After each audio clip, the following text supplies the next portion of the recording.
Matagumpay na isinagawa ng Regional Police Community Affairs and Development Unit 12 ang Social Media Awareness at Anti-Terrorism Lecture sa mga mag-aaral ng Golden State College of Coronadal City Incorporated, Barangay Zone 3, Coronadal City, South Cotabato. Ang naturang aktibidad ay pinangunahan ni Patrolwoman Emelo Pedroso at Police Corporal Fernan Archie Palabrica, Action PNCO, sa ilalim ng pamumuno ni Police Colonel Alexis M. Manzano, Chief ng Regional Police Community Affairs and Development Unit 12. Itinuro sa mga senior high school at college students ang kahalagahan ng wastong paggamit ng social media, maging maingat at maging responsable upang maiwasan na mabiktima ng cyberbullying at iba pang modus operandi na nauuso sa online world. Itinuro din sa mga mag-aaral patungkol sa anti-terrorism upang palakasin ang kanilang kamalayan at turuan sila ng tamang hakbang para sa kaligtasan at kapayapaan ng community. Patuloy ang Regional Police Community Affairs and Development Unit 12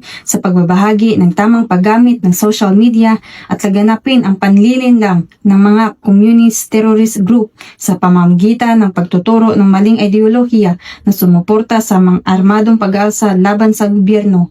Nais din hikayatin ang mga mag-aaral na mag-report ng mga kahinahinalang aktibidad at maiwasan ang pagkalat ng maling impormasyon. Mula dito sa General Santos City, ako ang inyong Police News Network Correspondent, Patrolwoman Jovelyn Dodoso, alagad ng batas, taga-taguyod ng Balitang Pulis.